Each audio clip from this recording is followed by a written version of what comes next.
Hello and welcome. Welcome to the Blessed Podcast, where we join Jesus where he's already at work, where we live, learn, work, and play. My name is Gary Kendall. I'm the founder and the catalyst for Love KC. It's a citywide ministry in Kansas City where we equip people to live on mission for Jesus. And at Love KC, we believe that every person should get to hear the good news of Jesus from a friend. So you may wonder, the letters bless, what do they stand for? Well, the first word is B, we begin with prayer. L, we listen to our friends and to God. E, we eat together. That's one of my favorites. S, we serve. And S, we share. We share our story and we share the story of Jesus. So as always, we have free resources at our website, lovekc.net. And you can go there to learn how to adopt your neighborhood, as well as to join any one of our online programs. Hey, welcome to the Blessed Podcast, where we join Jesus where he's already at work, where we live, learn, work, and play. And on the Blessed Podcast, we like to interview people from all different specters of life. So we'll have people who are famous and we'll have people who are like your next door neighbor.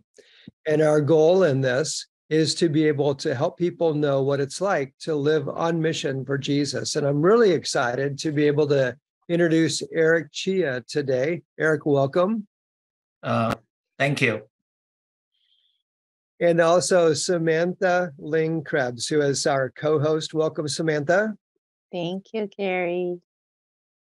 It doesn't seem like that long ago, Samantha, since we did the podcast where we introduced you. So now it's fun to have you as a co-host. I'm looking forward to this. Yeah. So Eric, we have known each other for a long time, and we actually are neighbors. If you think about how the crow flies, we're within a mile of each other, and we have a rich story. So I am excited to share your story today from several levels. And as time goes on, our listeners will get to know you, but you've been a person who's a businessman, so you can speak from that perspective. You also are an amazing cook. I love your food. And every time you send some ginger pork home with me or the salmon that you fix, I feel like I'm the luckiest guy in the world. And then I also love your testimony. I love the story of how you came to Jesus and especially where you came from. So welcome, Eric. I'm so glad to dig into your story today. Thanks for being our guest. Well, thank you. And I'm great to be on this podcast. And one of the things I wanted to say is that, when Gary started, say whether they interview famous people or not. So I'm not a famous guy. I know. I don't know how to cook, and I know how to open doors at church. And that's basically how famous I am, because I open doors at the church. So, but anyway, just a little bit background. So I originally came from Malaysia. I also grew up in Malaysia. My parents came from China. So basically, in terms of ethnic background, I'm Chinese background. So yeah, I grew up and born in Malaysia. So I can definitely have no problem speaking English and Mandarin and several other dialects in Malay. So we grew up in a multicultural, kind of country. So it's very, very unique. I think that make Malaysian very unique, as well as experiencing all kinds of cultural things as well as the religion as well. So that is something whereby I love, to share how I become a Christian from that kind of background. So it's a great place to jump in. So I'm going to add now that you're humble, since you said that you're not anyone special, because you are. But let's start with this story. It's always fun to tell. I want to hear it from your side of the story. I remember a day that you walked across the street to the church parking lot where we were having a big celebration, a lot of food and fun and outdoor kinds of games and other things like that. And you wanted to meet me because your wife had met me and met the church. And you were concerned about this church that your wife was going to. Can we start there with the story? Yeah, just quickly my background, because this is really interesting in the sense that now since I grew from Malaysia, and Malaysia is now multicultural, but Christian is a very, very small number in Malaysia. So most of the people, unless you have some friends that are Christian, you have no idea what is Christian, who is Jesus, and nothing. We got zero knowledge on about Christians. So that's where we got all started. And of course, being a Chinese, we started to practice what our parents are. So, we practice on Buddhism, but mostly on Taoism, where you're praying for statues or idols, or praying for, to God to give you a lot of money and all that kind of thing. So Some Christians pray for that. Taoism, practice on Taoism part of it. So I got zero knowledge of grew out, and I, do a lot of things from the Taoism perspective, whereby a lot of other people never even, have a chance to do it, which I do a lot more than some other people. So with that kind of background, nobody tell me about, Jesus or Christian. So my first, my first, exposure to Christian is when I went to, I went to England to do my study. So when I went over there, I don't have friends. I just pack out my bag and just go by myself. So when I first met a lot of Malaysian in UK that study in England, from Malaysia study in England. So I met one of the Malaysian who is Christian. I did not know that. We're just on the same block. We live in the same kind of apartment kind of thing. And then we have to share the same common kitchen to cook. So anyway, I kind of introduced myself, say, hey, you're Malaysian, I'm Malaysian. I just say hi. And then and he asked me about, are you a Christian? And he is a Christian. I said, no, I'm not. And then the first thing come out his mouth is, you are not Christian. You are not going to heaven and go to hell, And that was really surprise to me, because I said, oh wow, my goodness. I have zero idea that Christian means that if you are, unless you're Christian, then you go to hell, So I'm very, quite a way to very, start. I'm very annoyed and not happy. Yes. Yeah, and that give me some. I think God have a purpose for me to have this kind of encounter, because so I was very angry about Christian. I don't like it then. So from that point onwards, anybody who tell me that they're Christian, I say, get away from me. I don't like you guys, because you just don't even know who I am or what I believe in, but you just kind of telling me that I'm going to help. As you know, that from the Buddhist or Taoism perspective, or the Chinese cultural perspective, going to hell is terrible. That means that you get tortures, everything else terrible. So basically, you're putting a curse on somebody. So that's my first exposure to Christian, which is not good. I'm so I think sorry. God have a purpose on that too. Yeah. So what if you said, I think God had a purpose? What purpose would God have in that, do you think? Well, then later on, when I become a Christian, I start to able to share my experience, my story, and why. Because a lot of other non-Christian will have, will have no idea about what the Christians about, and therefore they could be, you do not say the right word. No, you could, just annoy people or push people away very quickly.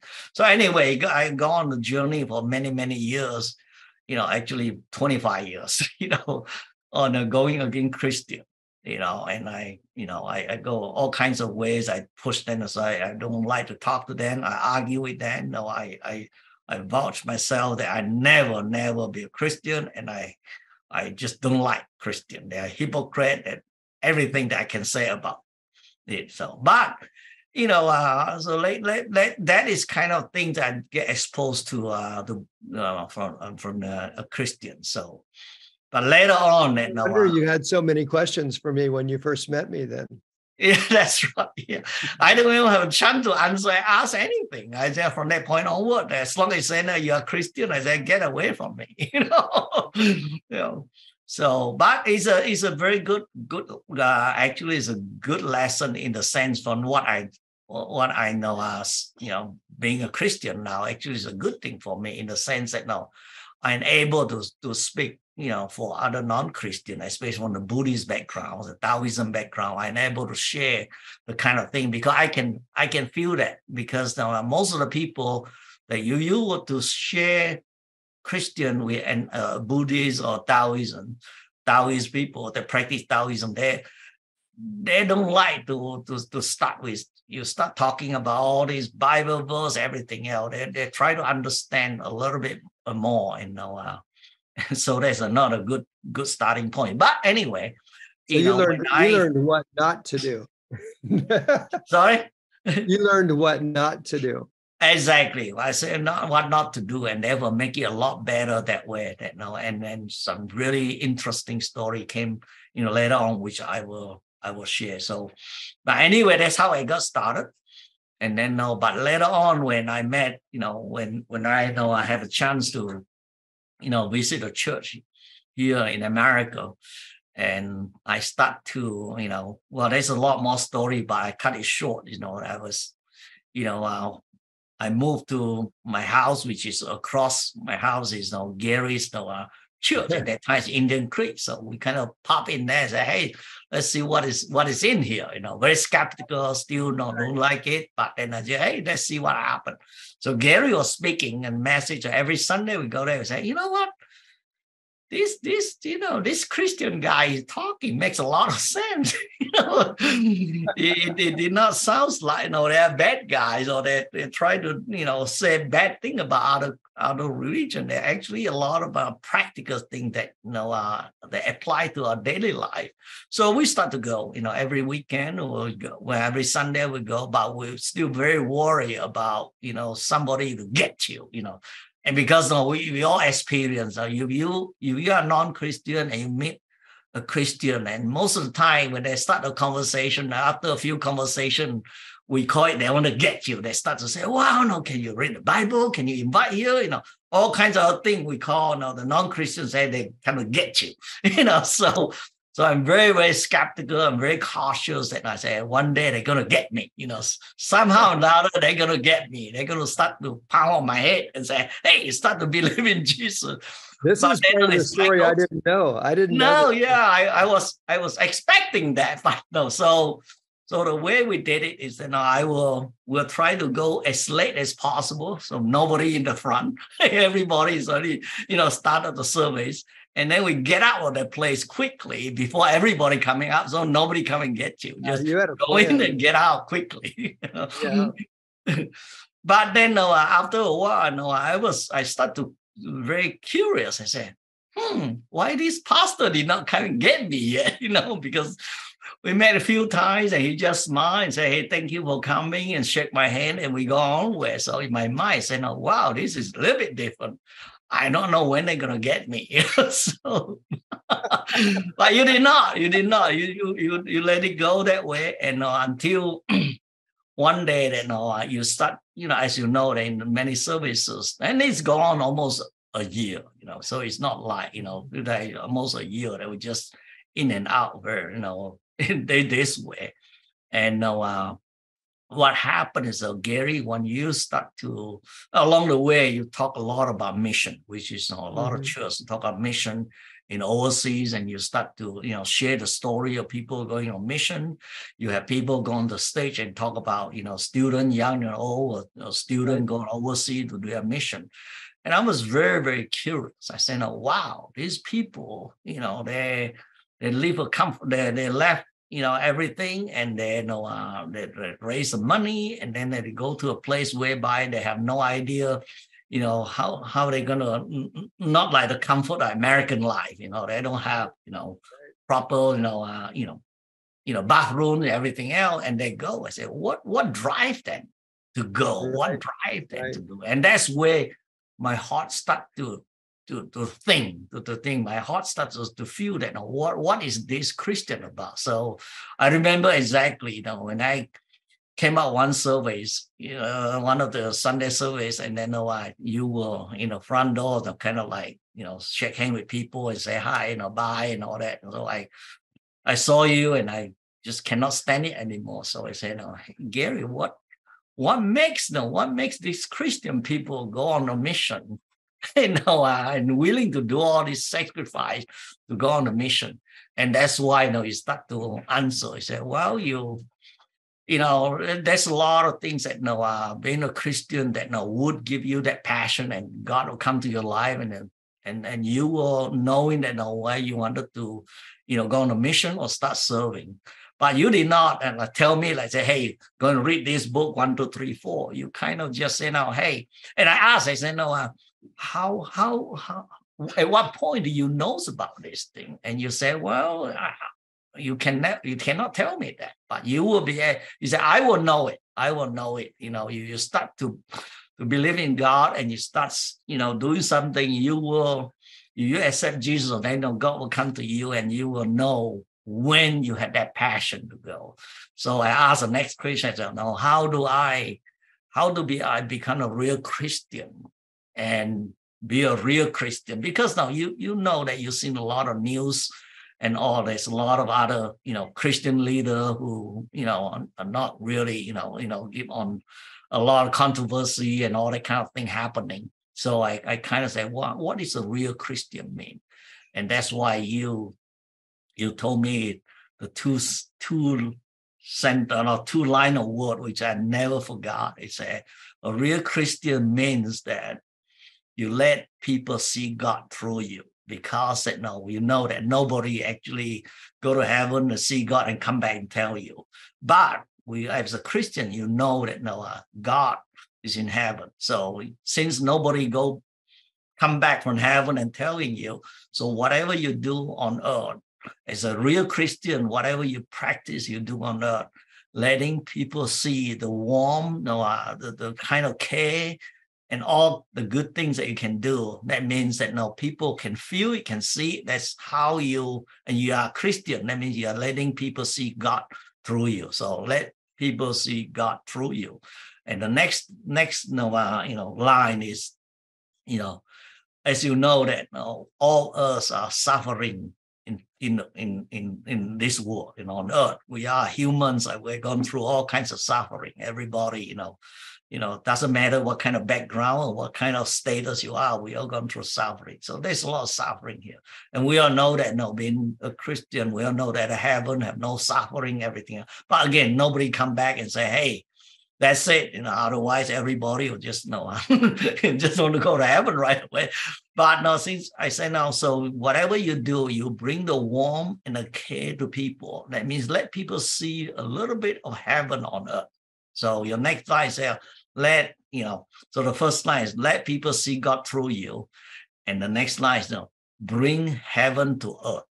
Right now. So let other people experience a little bit of what heaven to be. So therefore, whatever you do on earth, every Christian, if we can do that and practice that in this world, I think we'll make this world a lot better, and let everybody else to see a little bit of heaven on earth.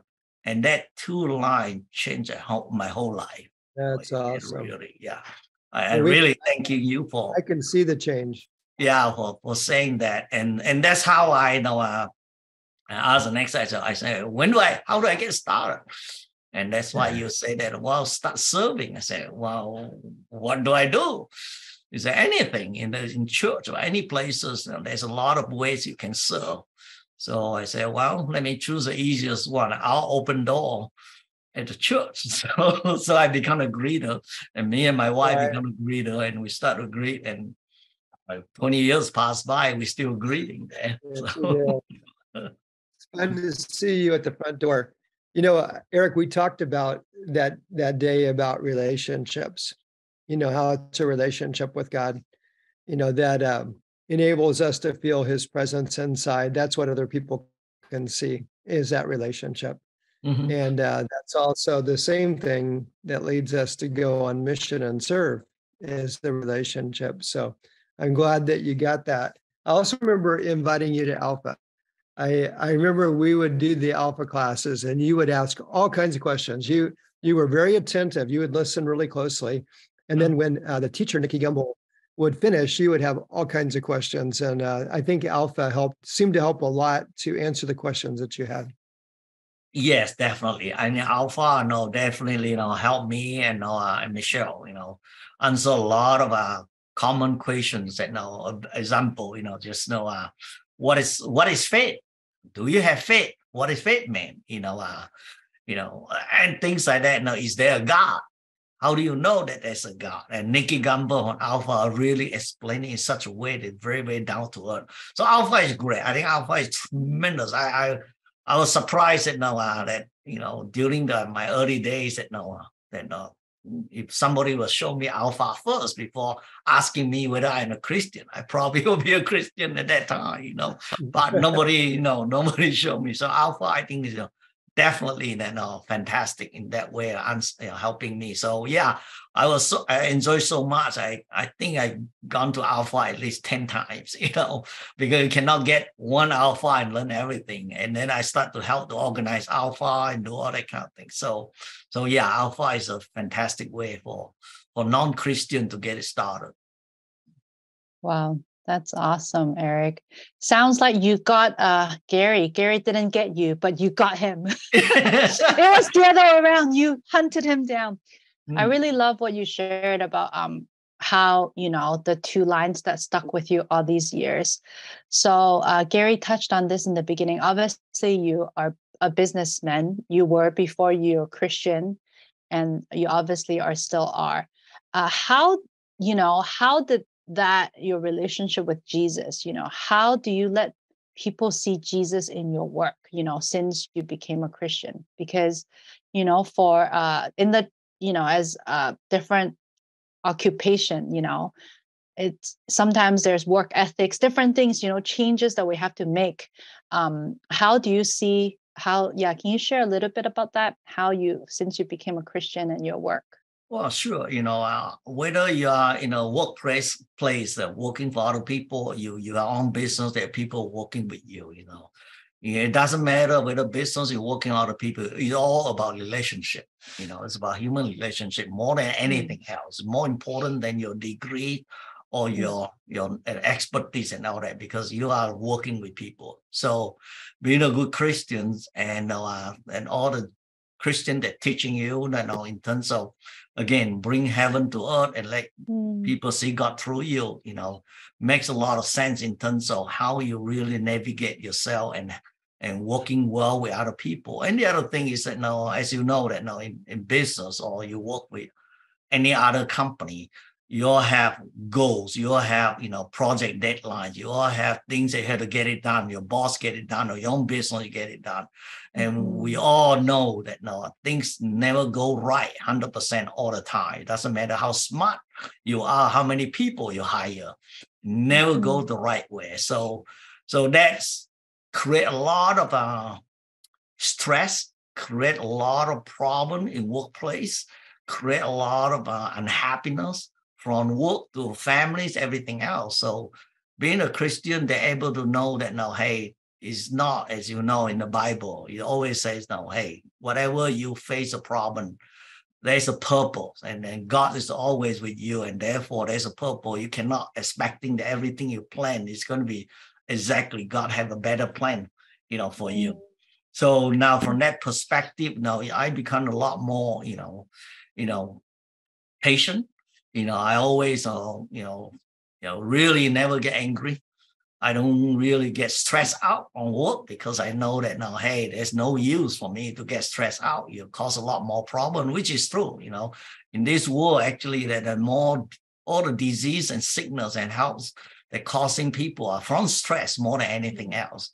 So able to just practice that part of it in workplace or in your business, I think you'll change people's lives. So you are not a Christian, just able to be a Christian, just learn that part yourself. I think you'll change your life. That's one thing that I did not see on other religions, even though that Buddhism practice to be calm and nice and all that kind of thing. But it did not say something about, well, there's God's plan, and therefore you have to be patient. You have to be well, can say, yeah, I hope one day I will be able to do that. But It's a very different way of teaching, even though that Buddhism is a very, very great philosophy in terms for us to practice, to get ourselves, meditations and calm and all that. But Christian races really give you a pathway. Say, hey, doesn't matter who you are, what background you're coming from. God have a plan for you.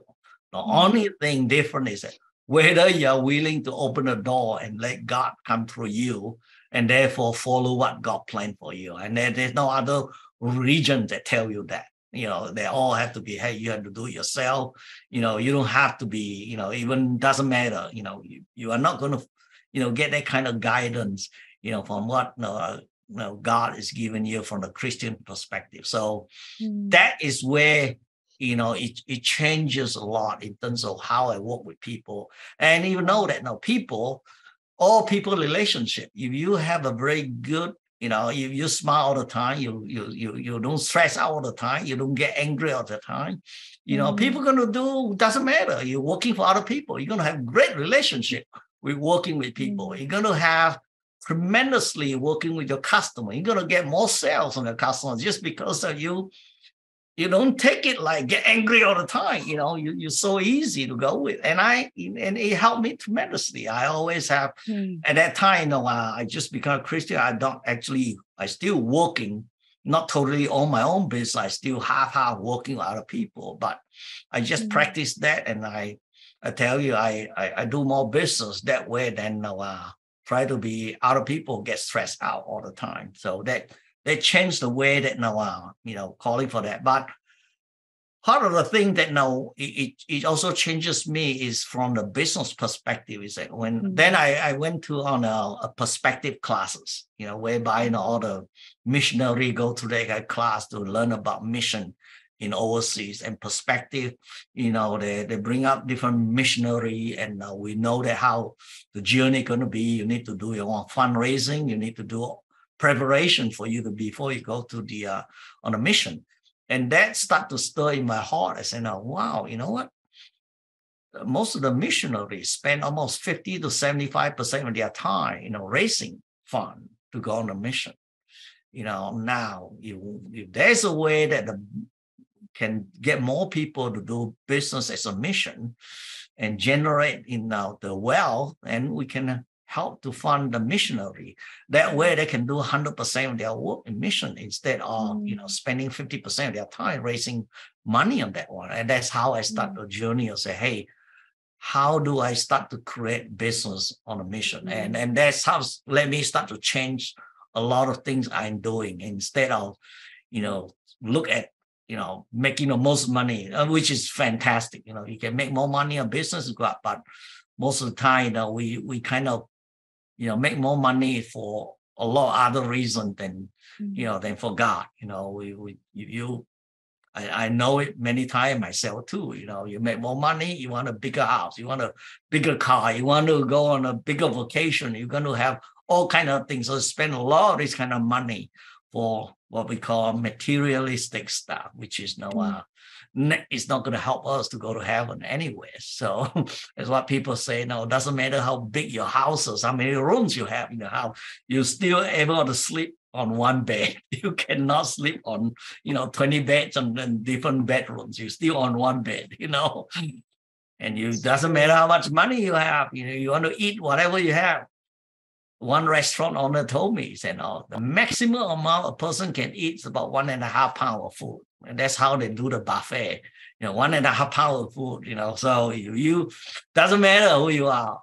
1.5 pounds, you might be a little bit better, but 1.5 pounds the average that people can eat. So it doesn't matter how much money. Again, after 1.5 pounds, you are full, So these are the things that I start to realize a little bit different in my journey as a businessman. And I start to think about how do I actually help create business as a mission, not just taking the profit and fund mission, but create business whereby you can engage other people, helping the potential missionary to work with you and learn something, and they're able to regenerate business and not just forever, depending on one person to do the funding. So they changed a lot of perspective in my life on the business. Wow, that is incredible. I feel like there needs to be another podcast to even dive into that. And maybe there needs to be a seminar under Love KC about this, because it's truly incredible. And just also to hear your heart change, but also in a very practical way, because it's like what you shared, Eric, to really practically show people Jesus. And I feel like you've really applied that to your business even. And at the same time, also, you have that purpose in mind, the way you talk to your customer, talk to, investors or partners, wherever, people can feel it too, because you are no longer, the kind of guy just wanted to, be greedy just to make money, make money and let me, because it happens. Unfortunately, it happens in this world, in the business world.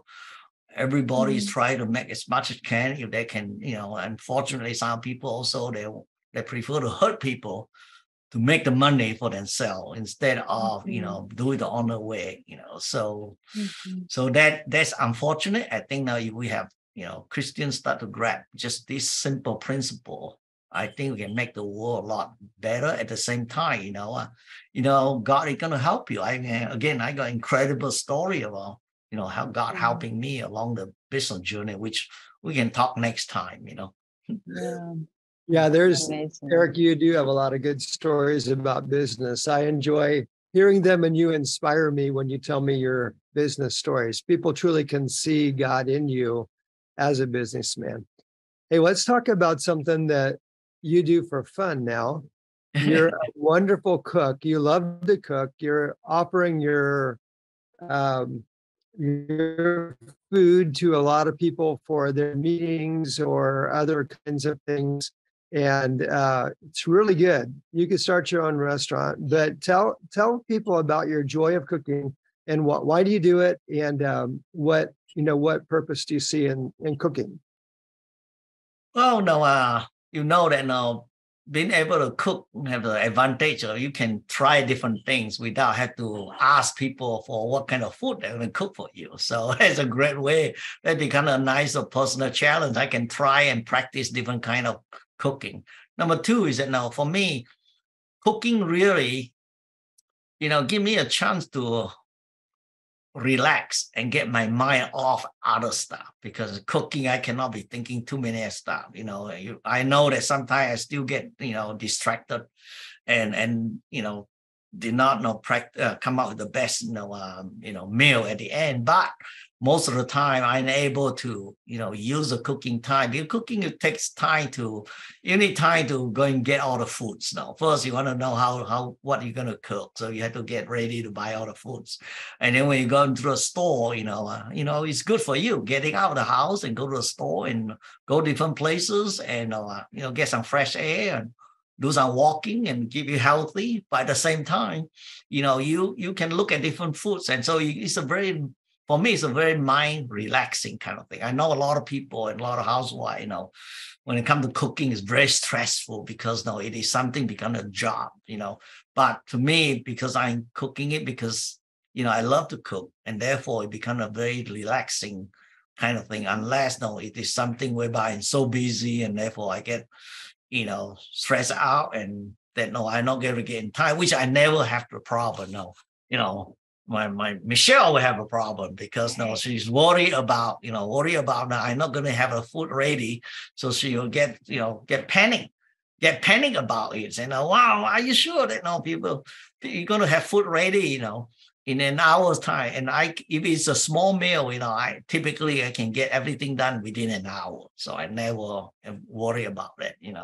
So it's very relaxing time. I love to do it. I can able to try different things, and then share. The most important thing is that now I can then share the meal with other people, and over the on the kitchen dining table, that's the best time for everybody to really share their joy, their heart.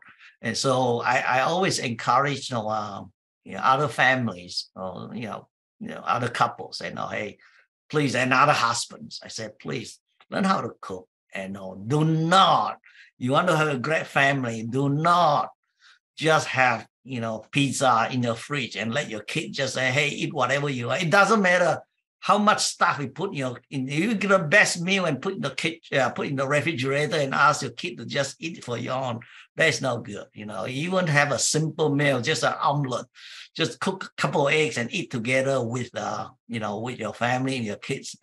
I think it bring a lot more joy than anything else, and then bring the bond of the family. Right? And this is something I learned from the Chinese background. So I grew up on a very, in Malaysia, Chinese background, whereby that you have the families always together eating. We come from a very, very poor family, so you better get ready and like on table to eat. But whatever on the table is gone.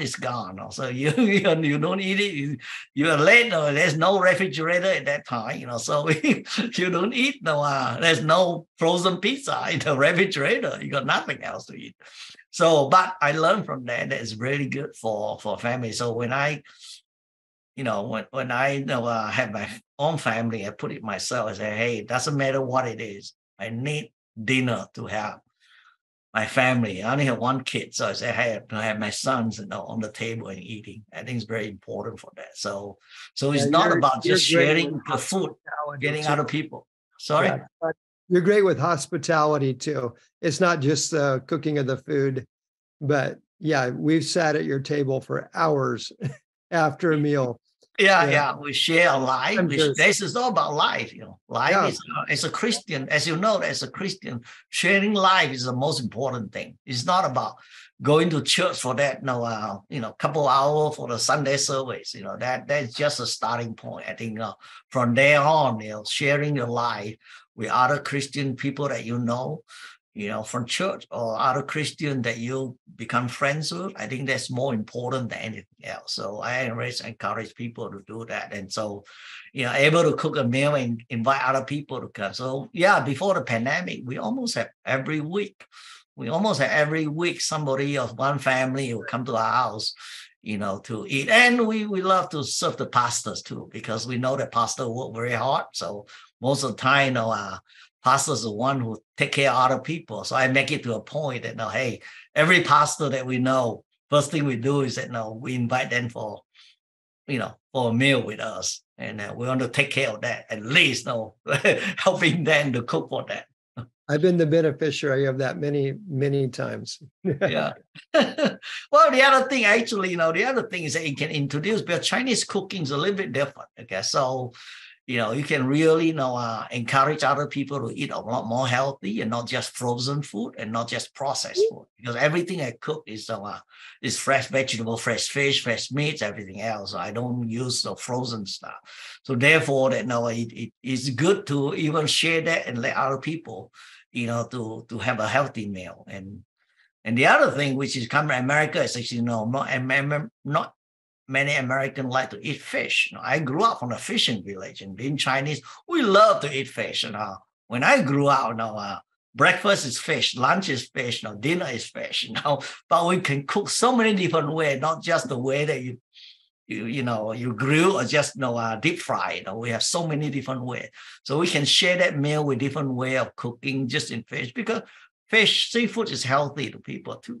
So it will be good for us. I remember that Gary, Belinda, don't like to eat fish, So right. I said that you had not eaten my fish yet. Right, so exactly. I remember I invited her to our house and I cooked the salmon, and she had it, and I said, "Oh man, this is wonderful." So I changed her to eat fish. Now I know that she loves to eat my salmon. The only fish she would ever eat was catfish. She grew up in Kentucky, and I grew up in Anchorage, Alaska, so we had fish all the time. And I was always asking for fish at my house, and she would always say, "I don't know how to fix it." And then she met you and Michelle, and now we have fish a lot. So thank you, Aaron. So that is the joy part of it. And the other thing, which as you know, that in church, within the community, within the Christian friend, we know that we know that sometimes, especially, like a new baby, the husband do not know how to cook, preparing meal, or somebody got sick and all that. So it's a wonderful way of sharing, again, doing being a good Christian, sharing what we have. It's not about, all the other stuff, but just a little meal, sharing with other people. I think makes, again, bring a little bit of heaven on earth, let people see God through you. That is amazing. I have been a beneficiary of your cooking. And yes, I love that ginger pork too, and the fish. And Eric, I really love what you shared about, how the reason why you love cooking is because it's about relationship, sharing lives and stuff, which leads us to actually one of our last questions here is, and also what you said too is not about just going to church, and it's really interacting. So if there was a listener here who has a friend who's either Buddhist or Muslim, basically someone who's not of the Christian faith yet, what are some of the kind of tips you would give them to how to really share Jesus with their friend, because sometimes there's this pressure like, oh, I have to invite my coworker, right? Like I have to invite them to church, or like, oh, well, there's the next alpha coming, like I should give them the invite, and sometimes it feels such a big gap, like so awkward, right? Like it's like 1 minute your friend, next thing you're like, okay, I'm just trying to get them to church, like, can you give us, our listeners, some tips? Yeah, I think this how to do that. I think this is a very important part of it. And this is where in the beginning I said that God, put me through the experience for a purpose. The purpose so that I'm able to share my story with non-Christian a lot easier. So number one thing is that now, if somebody are not Christian, don't right away start to say all things, say, hey, come to church and let's do this and do that, and at the same time, you have to respect whatever background, culturally or religion they come from. That is so important, especially from the Chinese culture or the Asian culture. It's so important because a lot of Western Christian, they do not realize that because they've never been born, so you cannot blame that. So from the Asian culture, respecting the elders is very, very important. Okay, that is very, very important. Respecting people's practice or their cultural practice is very important. Even though it might seem that non-Christian like, but that's where they've been taught for thousands of years, and you don't expecting them to change overnight and then give up on that. So I'll give you a very good practical example on this. So several years ago, just before the pandemic, I went back to Malaysia, for just see my family, because I got all my family members are still in Malaysia. So what I did is I went back there, and then one of my classmates, which is the only, when I was in, junior high, we were very close together. So we have a classmate together. One of them become a pastor, which I have no idea. He become a pastor. So when he learned that I was a Christian, because the entire village on that, junior high, that we're in the same class, only me and him, nobody else. So he gets so excited about, wow, that's another person that is a Christian. So he really want me. So he asked me to say, hey, can I say a few things of 15 minutes at his church when I went back to Malaysia at that time. So I agree, and I able to actually that 15 minutes turned into the whole Sunday service. I was talking on there, which is really exciting, and God really helped me to go through that, because I have to speak in Chinese, not in English. As you know that I'm not learning the Bible from the Chinese perspective, so it's very not easy for me to just talk about Christian in Chinese. So I was able to say in Chinese. I really pray very hard and able to go through that 45 minutes there. But one of the biggest thing is that we, of course, all my classmates are very happy to see me come home, and we're gathering with all that. So we all know that this friend is a Christian. So on the way back to my hometown, there are two other of my friends, the same class, they're non-Christian. So I always wanted to, I don't want to tell people about, I'm a Christian and therefore this is what I'm doing, or you never want to start with that. You always just share your story, your life story. So I know that I need to talk about Christian, but I don't start with that first. I say, no, how is your life here? What do you do? How's your family? What you do in life and all that. And then I share about my life. I say, well, in the US, as you know, life is a little bit different in Malaysia, but here's what I have. I have some great friends, a lot of friends. I do some business. I got great neighbors. And since I'm a Christian, I have a lot of great Christian friends that we share life together. And I did not try to ask him that, hey, you need to become a Christian. I just said, no, hey, this is how I share our life. So I said, hey, I love to cook, and I invite them. I do this and do that. We all are Christian friends. If we need each other, we know that we can count on another person to help us. You got a whole church family to help you. And this is how we share our life. And our kids are very important. So in the US, if you do not if you are trying to be alone by your own family, it's going to be very hard for you to raise your kids, because your kids now, when they're young, they need to have some friends first, so that when you send them to school, not only just the school friends, but when they go to high school, they got other friends that together make their life a lot easier. As a church, it's fantastic, because if you have your kid, grew up at church together with other families, children, when they go to high school, more than likely chance you do not move. You're going to have some other kids on the same church that go to the same school. And therefore, you only have some friends to get started. Plus, they give you a lot of, helping each other to make sure you don't get into the bad stuff in school. So I said, this is very important for me, as a overseas, Chinese in America, the Christian community helped me a lot. So I just talking about this kind of thing. And suddenly one of the guy turned around, I was sitting in the back. He turned around and said, no, then why you Christian do not respect anybody? I said, what do you mean? He said, wow, this pastor, he don't respect any one of us. No, he will. And I said, well, what do you mean by that? He said, well, let me give you an example. One of the friends parent passed away, as in the Asian and culture. When somebody's parent pass away, they are kind of like community. They all gather together, pay their last respect.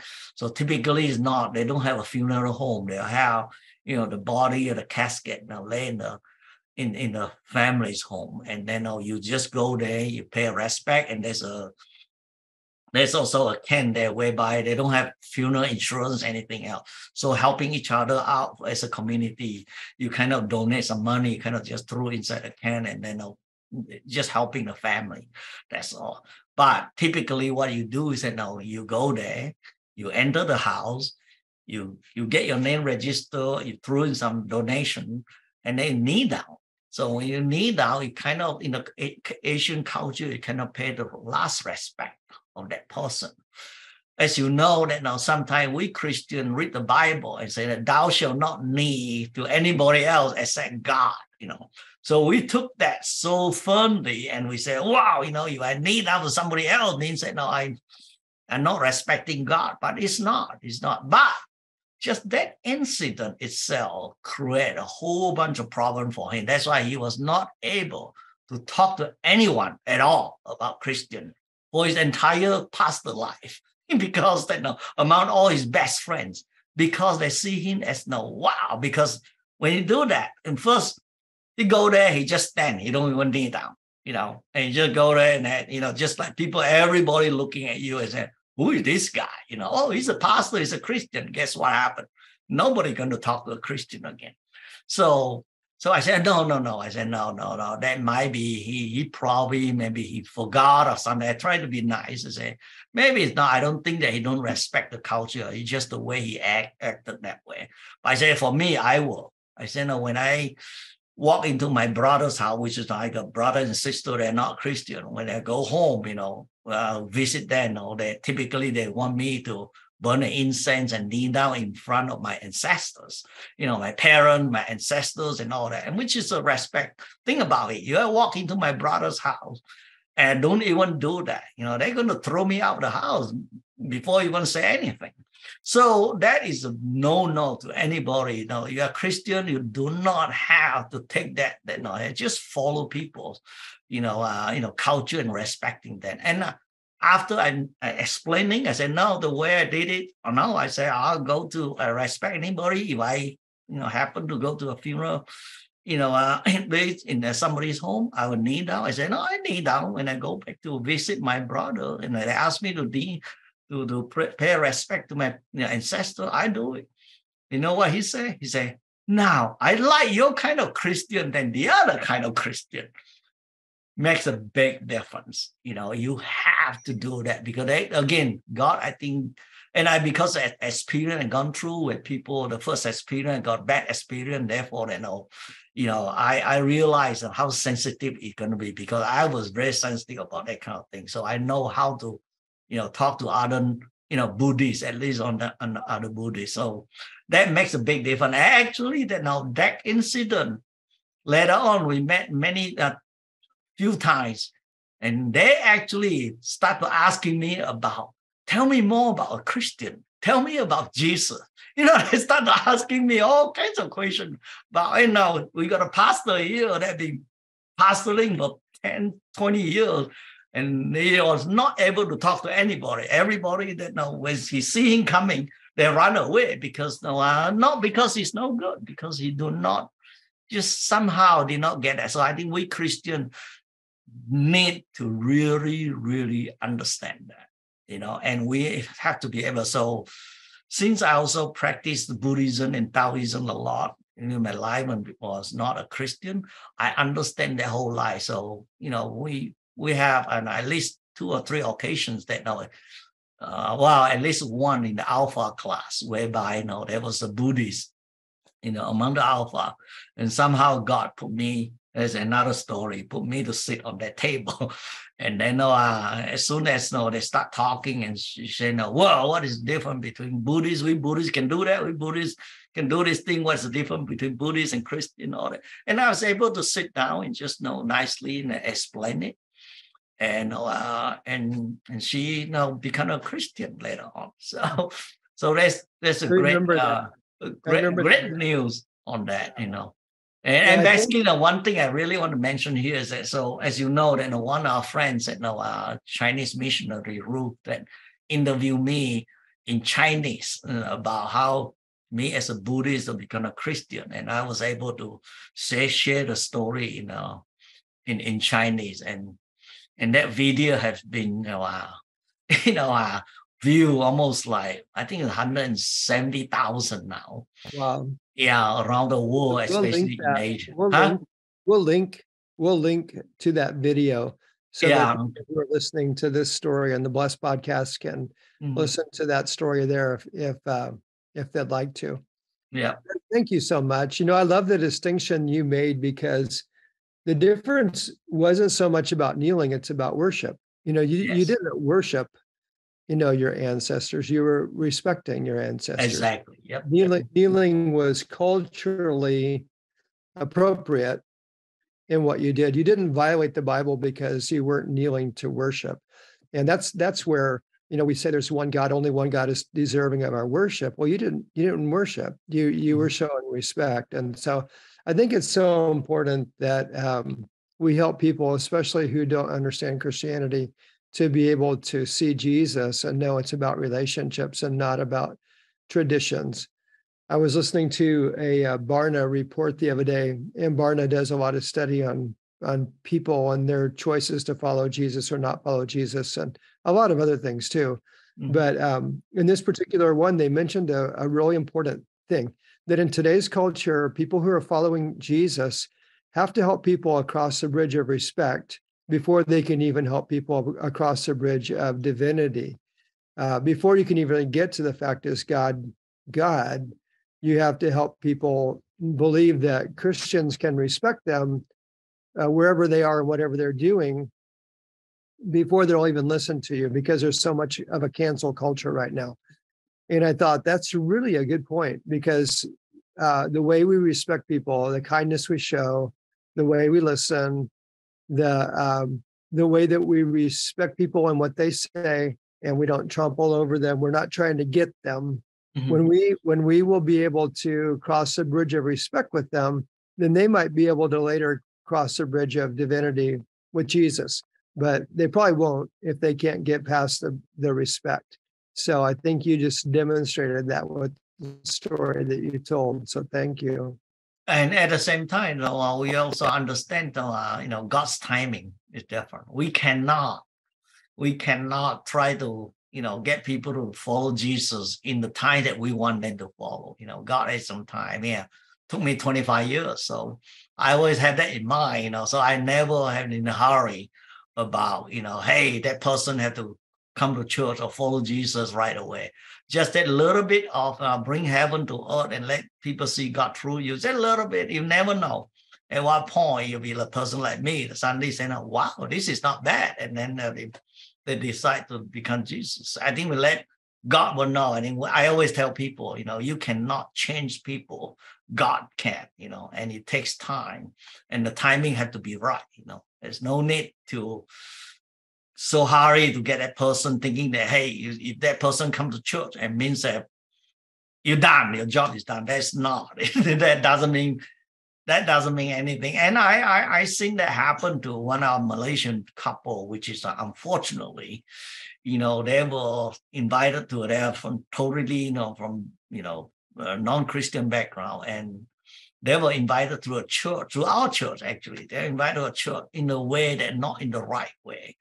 And even though that later on I try my very hard to make that change or whatever, but it's very hard. They actually later on they stop coming, they don't like it. And plus they will also do a lot of work because every time they want to come, something happen. Every time they want to go to Alpha class or car broke now, all kinds of things happening. But the most important thing is I think the initial part about then inviting them. And again, this is from for a couple that that the way they invited is not the best way, and therefore that it did not last long. So getting people to church, it doesn't mean that your job is done. That relationship is a lot different. A lot different. Take a lot more. Again, let people see God through you, and they will come. Yeah, thank you, Eric. We're kind of at the end of our time, but it's been rich and really good. Samantha, anything you want to add here before we go today?